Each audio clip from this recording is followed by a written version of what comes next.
fast. So we'll get started here. Hey everyone, welcome back to My Ship Story podcast. I'm Eric and I'm here with Scott and Brad. How are you guys doing today? Hey. Hey, doing good. That's it. Hey. Doing good. It's been hot and muggy here, but today we kind of had, in Oklahoma City anyway, we had a bunch of clouds roll in, so that was nice to mow in. Well, that's good. That's good. I see you have a new background. I got a background. I figured the background out. It looks like I'm sitting in a skyrise downtown, but yeah, this is downtown Oklahoma City. Cool. Well, I guess I'm the only one left that hasn't figured out how to get it done. I gotta get with the ages. Well, hey, we have a great guest today. This is a dear friend of mine from back in the day at Royal Caribbean.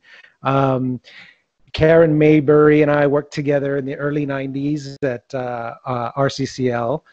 Karen worked as an ACD and then made it to cruise director. Then I also worked at NCL 2008 to 2013. Then you got off ships, and Karen formed her own recruitment agency, KMCC Recruitment Agency. And then, again, wanting to be an entrepreneur, Karen then created the Maybury Web Creative, which is a production company that puts on shows for Carnival and Bahamas Paradise. And I'm so excited to have Karen on here. We haven't seen each other probably in 20, 25 years or so like that. And I just had a ball working with Karen. So welcome to the show, Karen. And in your honor, look, I also got my glass of red wine. I would have been so disappointed if you hadn't have had. Cheers. Great to see you, Eric. And hi, guys. Hey there. Hi, Karen. Welcome. Thank you. Congratulations on starting this. It sounds fantastic. I've been listening to your podcasts. Oh, thanks, man. That's great. Thanks for listening. Yeah, and when you reached out and you mentioned something and I saw your name come up, I was like, oh yeah, we need to have Karen on here. She's gonna have loads of stories, and if we can keep our memories straight, because when we worked on board, let's just say we had a lot of fun. We had a lot of fun. I'm glad that I was on board when I was. I joined like in 1993, and I'm really glad that I think my period of time on ships was just long enough to still really have a fantastic time. And people still do today, of course, but I think there wasn't quite so many rules when we were there, Eric. And I've got many fond moments and memories of you, but those maybe I'll keep for our private catch up.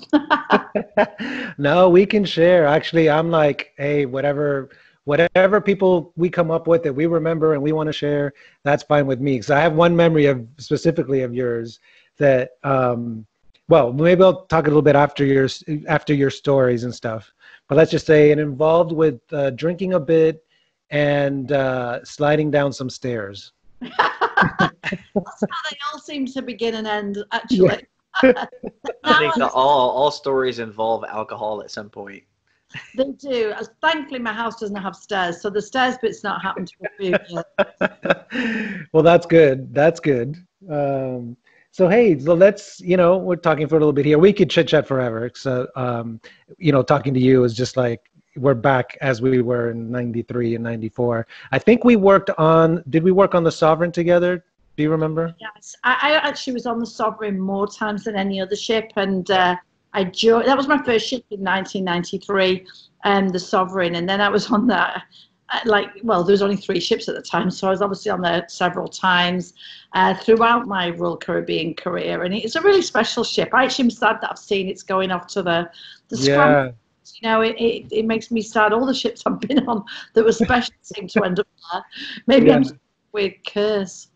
So you would say that the only time I ever went on the Sovereign was I think it was a country and western cruise, like a country and western bands, like. Was it a charter cruise? It was a charter cruise, yeah. All right.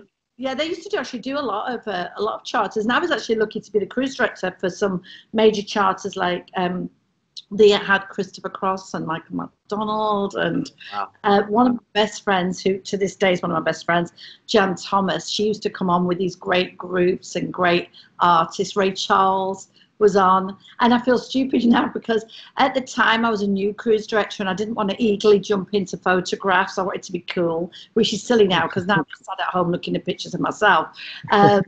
And you wouldn't have known anyway, so it just made no sense.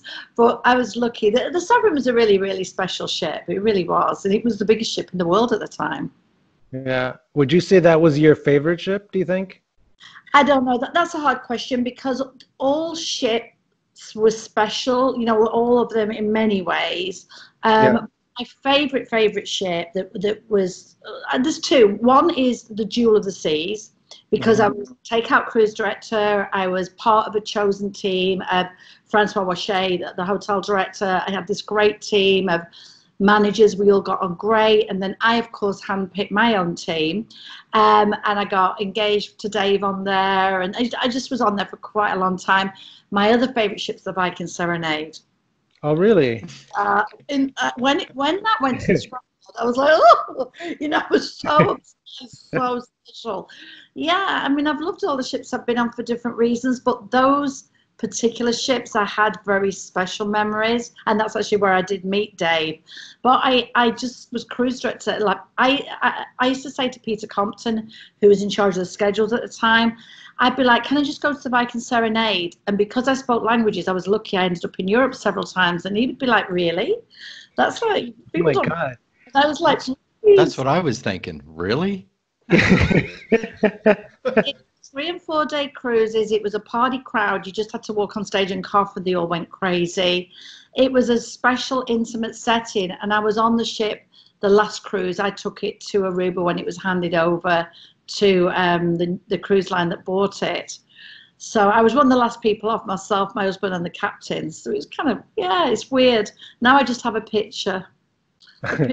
You know what you just reminded me about that I totally forgot is that you are fluent in Spanish, and most people wouldn't expect you to be. I'm assuming you still are because you're living in Florida. Yeah, hombre, hablo español. Well, qué bueno. Spanish. No, yeah. Well, the Spanish thing's funny. When I got hired, one of the reasons I think they hired me was because I spoke Spanish. And in the interview, this guy Dave Vanderpass came to the UK, and Dave Vanderpass, and he interviewed me, and then he said, you speak fluent Spanish. And I mean, I once dated a Spanish bus driver. That's how I learned Spanish. So I wouldn't say it was practically correct. He said, tell me about yourself. So I went on this big long tirade of all about myself. And then I asked him a question, and he went, and I said, do you speak Spanish? And he said, oh no, you just sounded great though. You're hired. I speak very, very good conversational Spanish, but I don't think I'm going to win anybody over with my grammar. But yeah, I do speak Spanish still. I do remember that. I remember when you first spoke to me in Spanish, you spoke it with an English accent, which was the weirdest thing to me. Like, I had to fine-tune my ears to really understand your Spanish. Once I got it, then it was fun and I could understand it. But when I first heard your Spanish, I was like, I've never heard that type of Spanish accent before. It was very particular. So like an English accent, Spanish accent? Yeah, it was. Hola, ¿cómo está? That's exactly how it sounded. But even here, you know, when I go out, say I go to Publix or wherever, and people go, oh, you're English, how long have you lived here? And I'll say, oh, 20 years. You didn't lose your accent, and that always boggles my mind, because unless in your formative linguistic years you move, as an adult moving here, you're not going to change your accent, of course. And it always tickles me a little bit. And then, of course, with my Spanish accent, to be honest, the person I learned it off when I think about it. I'm sure, you know, he was very cute, but I don't think his Spanish was probably, he was probably the best person to learn Spanish. There's no surprise there. Well, I mean, I think we've already kind of started on some of these little stories, but why don't you go ahead and start kicking into your ship story? Oh gosh, I've got so many, and it's funny, Eric, when I saw that you'd written, about anybody that's got a ship story, I'd had Francois Boucher, the hotel director, are very close still, and he'd actually just been to visit us for the weekend, and of course, over 3 days, we were reminding each other and telling each other of stories. So I had a few that were fresh in my head. I mean, I've got a lot. I'm going to try and keep them on the more whimsical. I think one of my favorite ship stories is when I first got on ships, I didn't know anything about them. I was doing acting, comedy, all sorts of things in England. I didn't even know I thought cruise ships were just something posh people did, or like in the films. I didn't know it was something I could do as a job. So when I first got on ships, I was, I thought I was going on to host shows. And I remember saying to the cruise director, who's called Dennis Shortino, "Oh, when are you leaving?" Because I'm obviously doing that. He was just like laughing at me. Anyway, after the I want your job after a week, right? No, and I didn't like it because I didn't like sharing a cabin. I'd never shared a cabin in my life. And the girl I shared a room with in the beginning was a right slapper, and at night she'd and then reading the Bible. It was all very confusing, and I was on the top, and I got to move room. Well, actually, to be honest, I got drunk and I fell off the bed, and I kept for 14 stitches still, of course. And I moved rooms, but then I started to enjoy it and party and have a good time. Anyway, next door to the cabin that I'd moved into, there was a tech and a diver, and in their cabin they had a massive fish tank, and it was plugged in, and it was full of I think it was like a little crab in there and a little eel and a couple of fish from Coco Cay. I can't believe they had a fish tank. They had a fish tank, and I mean, this is forever ago. And so the divers used to get off and go on the island and switch out a bit. And the tech guy had to go home on compassionate leave. So he said to me, "Could you look after the fishermen?" I said, "What? So you just feed it every day. Don't tell anybody. For cabin inspection, you hide it here and all this business." I was like, "Okay." And he said, "Whatever you do, don't unplug it." So that was all well and good. So I looked after the fish, and in the tank was a shrimp. Well, in all honesty, until this time, I've only ever eaten cooked shrimp. So I actually thought all shrimps were pink. So I, of course, went to the crew bar one night. A friend of mine got off with somebody. I gave them the cabin key so they could go and have a little cuddle in the cabin. And the next morning he gave me the key back, and he said to me, "Oh, that tank was so noisy, I unplugged it." And I went, "Oh, you unplugged it?" And I went into the cabin, and on top of the tank floating was the shrimp, and it was dead, it was grey. And I was like, shit. And the next day we were in Coco Cay, so because the diver hadn't been on for that cruise, and the next diver was coming, I was like, so I got my friend Bill that was in the cast, and I said, "Oh my God, look, it's died." He's like, "Oh, what are we going to do?" And I said, "We'll have to try and replace it." I said, "It's the midnight buffet tonight. Go midnight buffet and only just kill the shrimp there." So we went to the buffet, and we went and it was when it was all posh, and we took this shrimp that was on the top of the display and took it, and then we put it in we didn't put it in the tank first, we put it in a cup of water because that would make sense. And then I'd said, "Look, the tank seems to not be full, some of the water must have drained out or something when he unplugged it." So Bill said, "Well, that water's salt water." He said, and I said, "Where can we get salt water from?" Because he said, "Don't put tap water in." He said, "Well, the swimming pool, the crew pool's filled with salt water." So we went up there, and I had my formal gown on and all this. And we get to the crew pool, and the water was drained because obviously we were in port the next day. But of course, I didn't know any of this stuff then. So I climbed down into the pool, and I get cups of water, and he's throwing me down paper cups, and I'm passing them back up. So then we have enough water to top the tank up, which was about 1 inch. So that was that. So we solved it, oh, thank God. So the next morning, right before we docked, I went and I put the shrimp in the tank. So the gets on board all this and goes in the cabin, and then he comes and he bangs on my door, and he goes, "Oh my God, what's happened to," I don't know, Arthur? And I'm like, "Who?" And he went, "The shrimp." And he went, I said, "The shrimp?" He said, it's somebody's cooked it. I went, "Oh no, you," and that, I'm thinking it's an American expression. I said, no. I said, he was swimming about this morning. I saw him, and he died. And he was like, shrimp. I'm like, what's that? It's like, look. And then he ate it. And I was like,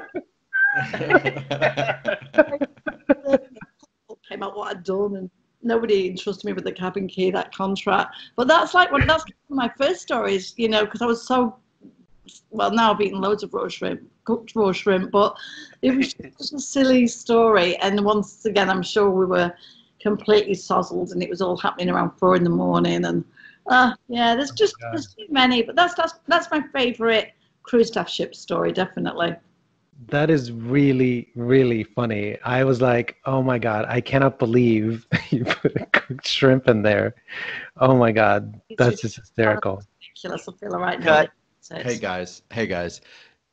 Eric, you need to move away from the mic a little bit. Every time you laugh, you cut her off, and we were missing the audio. Okay. Yeah, and try not to hit the desk. Every time there's a thump, she gets cut off for some reason. I don't know what the deal is, but we're missing some of the audio on that. So just be aware. Action. I'm trying to stay back a little bit whenever I laugh because I don't want to cut her off. Yeah. Okay, we'll do. Is that sound far enough away? Do you think? And Karen? Yeah, I don't know. Oh, we'll give it a shot. Yeah. Okay. You can just point at me if I'm making too much noise. What if I do whatever you want to do, like.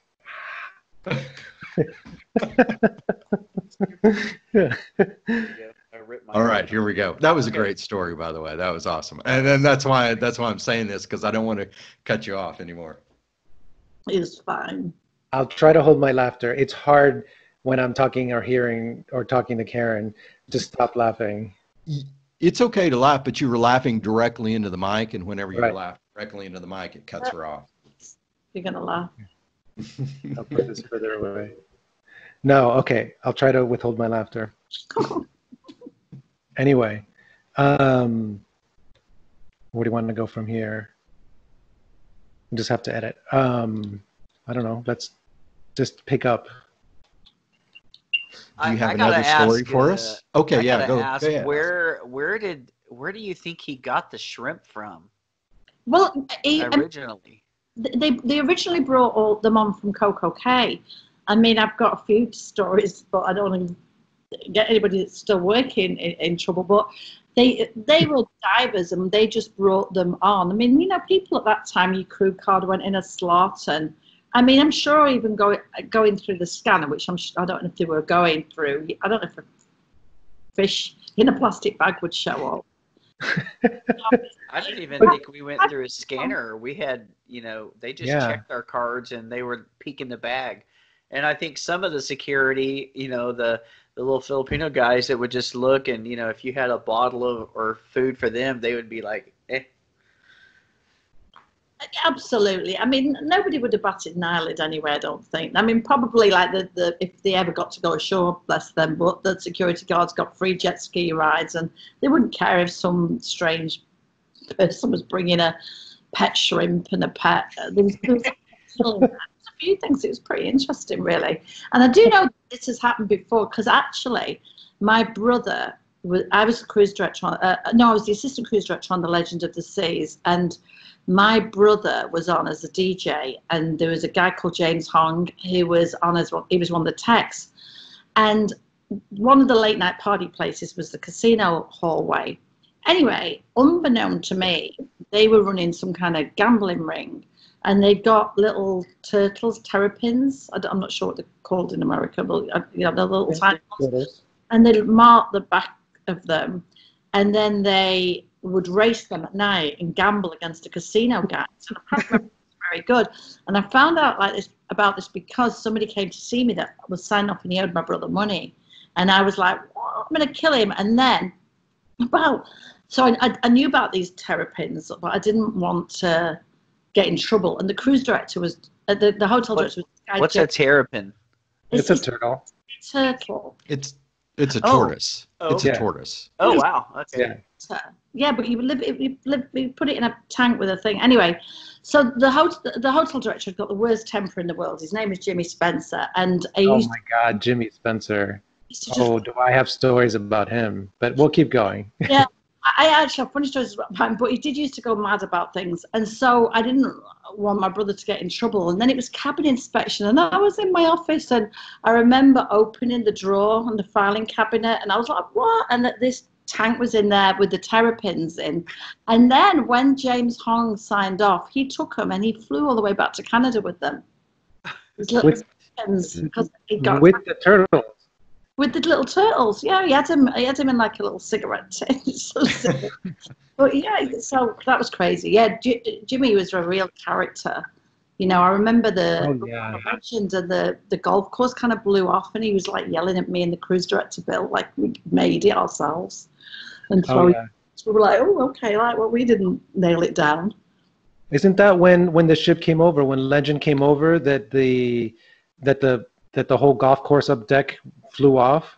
Yeah, it flew off worse later on, but it was flying off a little bit before then. And there was a few golf course instances, you know, like I remember Bill went on vacation, I became the cruise director, and like my first cruise, one of the musicians got really sozzled, and then he went to sleep like by hole number 6 and was found in the morning in his tuxedo lying on the golf course. So there's lots of golf course stories about the Legend. Now, when you say the whole golf course flew off, like, you mean the AstroTurf and the like everything just... I know when we were there, it came up quite a bit, you know, it would come up, and then I don't remember, I think I'd gone on vacation then, thank God, that I think the whole, like certainly half of it came up. I know there was a few problems with it at the time, but those golf courses were so fun. They were really popular. We hit I can't remember where island, it was in the Caribbean somewhere, but we got hit by a water spout that went over the ship. And it took deck chairs and threw them around the whole pool deck, and it took deck chairs and sucked them out into the sea. Maybe like 100 deck chairs and all kinds of stuff that just threw everything overboard. It's crazy what happens on a ship, as long as people weren't sat in them at the time. Yeah, crazy stuff. Jimmy Spencer was the hotel director on Sun Viking when we went to Asia, so I got to know him pretty well. And I got along great with him, but I know that he did drive certain people crazy. I mean, I didn't report directly to him, but I know that the chief purser at the time, he drove her pretty crazy. But he was really funny, and I mean, I enjoyed working with him because he didn't give me shit. I have a really funny story about him. So the guy was English, for you two gentlemen, if you don't know him, but he was funny, and I used to go for dinner with him, and we got on like house on fire. We did have a bad temper. Anyway, we went out in Venice, and the ship was docked in Venice, and to get into the city, you had to walk a little bit of a distance. So we went out for a night, and there was myself, my brother was on board at the time. This must have been the same contract, actually. Bill Broncourse, the cruise director, a dear friend of mine. Scott McKee was a production manager, and a few of us. So we went out, and I think when we went out, we might have gone in a water taxi. But we went bobbing around, and then Venice kind of closes at midnight, you know, and we walked back, and we were really, really, really, really hammered. And we could see the ship, but none of us could think of how we could get to the ship. And Jimmy's going, oh, you know, it was your idea to walk back, because, you know, I was like, because I love walking late at night, and I was like, it's just so mystical. It's not freaking mystical. It's late now and whatever. So we get, and there's the ship. And then between us and the ship's a wall. So I said, we'll have to climb over this wall. So Scott was like the tiniest little guy. And he was amazing. You know, he was a really, really cool guy. And he was very thin. He was really drunk. So I said, let's get him up first. So Jimmy was very muscly, and my brother got him, and they kind of threw him over the wall, and he fell and like landed on his head and all this in some brambles. And then we all clambered up and got over the wall, and we were all like covered in scratches. And then, you know, you're like that, and you get to the gangway, and you walk up the gangway, and you're like, hello, good evening. And then you all disperse, and you're like falling about. Anyway, being totters, of course, every cruise line, you get an overnight, the next day's boat drill, and you are going to boat drill, and the cruise directors are doing the announcements on the on the bridge, and I was at my muster station. And I was stood there, and my brother's at the next muster station, and he came up and he went, "Look over there, do you see that wall?" And I looked, and I saw a wall, and it wasn't a very long wall. And I went, "Yeah," when that's the wall that we jumped over last night. And the wall was only about probably 70 foot long. But there was trees on either side, and if we'd have just carried on walking, we could have just walked all the way around it. Scratched his wrist, and Jimmy got scratches here, and it was just it was so silly and funny. But you know, he was like a laugh as well. So I kind of I could take the tyrant with the fun guy that was behind it all as well. Yeah, he was quite a character. I mean, the characters at sea, they're just, the people you meet are just great people, fantastic people, and some hilarious people. And I'm including you in that group, Karen.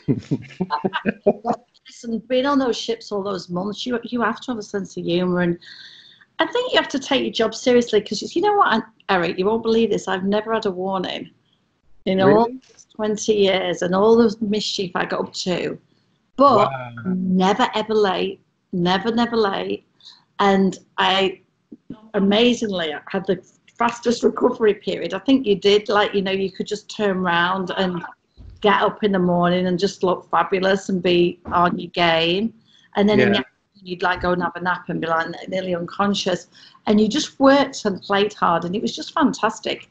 And I think people do now. I just think there's a lot more scrutiny, because now people are more aware of the perils of alcohol maybe, and there's a lot of random tests, so it's not quite as liberal as it used to be. Because we've killed all of their fun now because we got caught in everything. Yeah, because we ruined it for everybody, probably. That's why. Now, do you think, because when we were on the ships, it was crazy and awesome and fun, and everybody did so many things. Now, it's not nearly that at all. Do you think before we got on the ship, it was even crazier? Yes, I do. And, it's all kind of in perspective. Eric said at the beginning about me creating a show for Carnival, and that was recently. It was 4 years ago, and I wrote a show with my husband for Carnival Cruise Line, and it's on, I think, not now, but it's on 8 ships, and it's called America Rocks. And because I didn't know anything about the brand, Carnival graciously invited all the new directors and took us on a week-long cruise, and it was fantastic. But one of the great things was that they got us crew cards, so we could pay crew prices for drinks, and we had a crew pass, and we were allowed as contractors to go in the crew bar. And I have to say, it wasn't that different from the crew bar of 25 years earlier. And I just think that now there's a lot more follow-up and diligence. But I think before we were all on ships, it was even wilder. And I know financially it was definitely more lucrative in some ways. There wasn't all the rules and regulations, So sometimes I kind of almost wish that I'd gone on ships. I knew about it. Well, I always say, I wish I knew about it 5 months earlier. Because it's a very good way to save money, because you're away from home and you have no expenses. Oh my God, I saved zero. Oh really? Oh my God. I didn't say. From Oklahoma, I went to maybe Dallas for whatever. So cruise ships was the first thing into all of that. I saved zero. Every time there was a shark dive, seaplane, Jeep, mopeds, swim with dolphin, I was like, oh yeah, okay, yeah, oh okay, yeah, oh, this one's on me. I didn't save nothing. Wow. I was because you didn't have that bingo money. Yeah. Oh my gosh. I have to be honest, my first 2 or 3 years I didn't save. I spent everything and I'd go home broke. And then I got promoted to assistant. So when I was cruise staff, I didn't save. I did exactly what you did. I went on everything you could ever do. And my second contract was on an Asia cruise on the Sun Viking, and going ashore and buying boxes of stuff. And now, you go to Pier 1 and the things are for sale there, or you go to TJ Maxx. But, all the things I lovingly bought and sent home to my family. We packed up my dad's house a couple of years ago, and there was actually a box that I'd never opened from Vietnam. And it was full of little hearts and all this stuff in there. And I was like, oh my God, I'd even forgotten it. So yeah, I get that. And then of course the jewelry and St. Thomas and I don't even wear, like, it's so funny. I don't wear any jewelry now at all apart from my wedding ring. I like, oh, and this is my goldfish earrings, and they're in memory of the shrimp. And The shrimp. I found it easier to save if you were in the Caribbean, Alaska. If you stayed closer to the US, it was easier to save. I think when you went to Europe and Asia specifically, you know, we didn't get a chance to go out there all that much, at least when I worked. So getting out there, you really wanted to go see all the stuff and do all the stuff. You know, I did the Western Caribbean run for so long that after a while I was like, I'm just going to go for lunch. I wasn't going to, you know, there wasn't really extravagant stuff to do anymore that I hadn't already done. So it was pretty easy to save money. But that being said, I always came back from I had enough money to last me through vacation. And I was desperate to get back almost every single contract because I blew through all my money on vacation, traveling and meeting up with my ship friends that we just worked together with. I'll tell you what, though, I'm glad. I was on ships a very long time, and I'm very glad to the situation I'm in right now that I did do all of that, because it's that money that I saved that's keeping us right now, because we're in entertainment, and I have two businesses, both focused around the cruise lines and entertainment, and my husband's a musician. So we're okay because, thanks to cruise ships, I began my, I'm calling this a sabbatical, with no debt, because I did save. So, but yeah, I did. It's only because I stuck it here forever, and then I was a cruise director. That's why. Yeah. Well, Karen, I have to say, it has been so much fun having you on here. I adore you. I mean, I just love seeing you. And I'm sure that you'll have more stories, and we'll try to get you back on here again, which I don't think much arm twisting it'll take. But let everybody know, how can they get in touch with you? You know, you talked about your creative and your recruiting agency. Why don't you let people know how they can get in touch with you? Okay, so normally I'd be doing a merciless push now, but my two companies, the KMCC recruits for all positions except for deck and engine, and we work mainly with Royal Caribbean, and we do entertainment with Carnival, and I also represent artists and musicians for Disney Cruise Line. They're a very big client of mine. So we're always looking at resumes, and even people who want to work on cruise ships and they might not be ready, I still want them to reach out to me, because I like to mentor people. I've always loved doing that. And even now, I'm honestly telling people there's not going to be anything until next year, really. There may be, but I have a feeling we have such a backlog of approved candidates. So people can email me at my Karen@maybywebcreative.com email address. And then the other company, which was our newer company, which is our production company, we usually have shows on Bahamas Paradise Cruise Line, and we supply their cruise directors and a lot of their staff as well. And that's Maybe Web Creative Inc., and that's in the US. But that's the same email address, and I'm easy to find. I have KMCC Recruit, my website, and I'm always available, more so than I'd want to be right now. But normally, I have such a core team, and we're always there, and we're always reaching out and mentoring people and helping them on this journey. But now, even though we're not able to submit anybody anywhere, because there's so many crew that are trying to get back out to work or still on the ship, but we are still vetting people and giving them guidance and a window. So yeah, and people can send the reels, if they're performers or musicians, as long as they have performed professionally. That's the only exception with the performers. You have to be professional with the ship crew on your way. Well, thank you so much, Karen. I appreciate you so much coming on. It's great to see you. I can't wait to see you again and continue chatting some more about the ship experience, because I have a feeling the more we talk, the more stories are going to come out. There's so many. Yeah.